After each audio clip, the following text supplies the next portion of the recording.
Abakyala abakolera mu katale k'Namawojjolo ku luguudo lw'Ejjinja e Mukono batabukidde abakulembeze baabwe nga bagamba nti beekobaana n'abantu ne batunda emmotoka zaabwe ezaabaweebwa Pulezidenti Museveni mu mwaka gwa 2005. Nabyo katubirabe.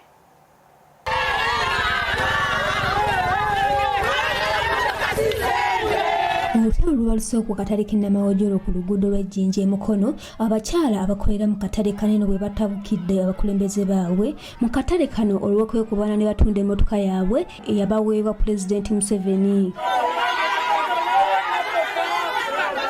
Pulezidenti Museveni mu mwaka gwa 2015 yawa abasuubuzi bano emmotoka eno n'ekigendererwa eky'okwekulaakulanya.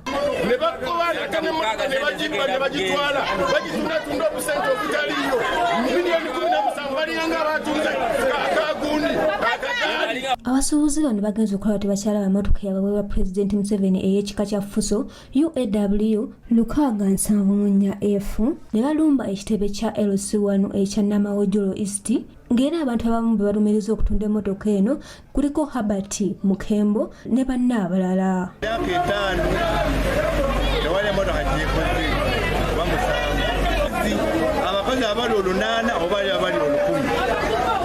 Abakyala bano ababadde abakawo okukira ennumba balumiriza abakulembeze ba LC eno okwekobaana n'abakulembeze baabwe, era bano bakizudde nti okutunda emmotoka yaabwe endagaano bazikolera ku LC eno. Nga basayininga emmotoka yaffe nga bagabana batuula wano kyova olaba ensonga entuli wano abasuubuzi bonna kyova olaba bakuŋŋanye nga bangi olw'ensonga batuula wano. Abasuubuzi bano basangiddwa nga bawanise ebipande nga balaga obutali bumativu.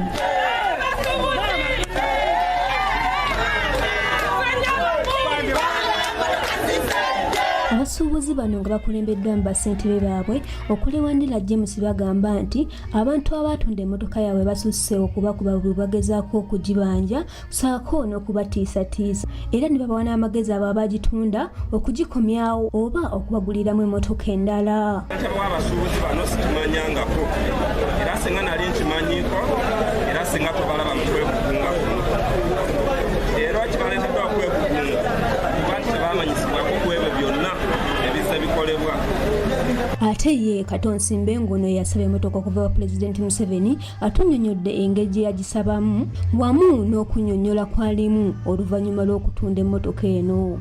Kyamazima bakupye ndoze badde ekola ku bantu batono nnyo abagiganyuddwamu era wakati nganzi omwe yabeera nti nakwata omuzindaalo n'egisaba sibaddeeko kyenyiza kugamba nti nina kye nagifunamu kujja kubeera nti oluusi mbadde nga ngitunuulira ng'eyitawo nenjiraba nti weeri. Ate ye ssentebe wa LC2 w'omuluka gwa Namawojjolo Lwanga Charles asabye abasuubuzi bano okuba abakkakkamu nti era bo ng'aba LC tebalina kubaana lyonna eri abantu abatunda emmotoka y'abasuubuzi bano, era n'asaba n'abaagula emmotoka eno okugikomyawo nti kubanga baagigula mu bukyamu.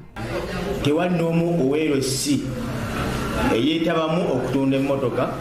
Emmotoka yatundibwa abo abantu be balowooza nti be bagitunda abadde bagivunaanyizibwako nga olukiiko olw'emmotoka. Lwanga agenze mu maaso n'agumya abasuubuzi bano nti bagume kubanga ebiwandiiko by'emmotoka eno weebiri. Senga emmotoka yatundibwa nga tukimanyiiko kiba kitegeeza ebiwandiiko bino twali badde tubiwaayo ku lw'emmotoka, naye emmotoka yatundibwa mu bukyamu, era abasuubuzi nsaba bayambibweko, tusaba RDC wa Mukono atuyambeko ku nsonga zino, abasuubuzi bakkakkana emitima kubanga emmotoka efuuse emmotoka. Sylvia Nanozi, Tanywa David, STV Select ey'enjawulo.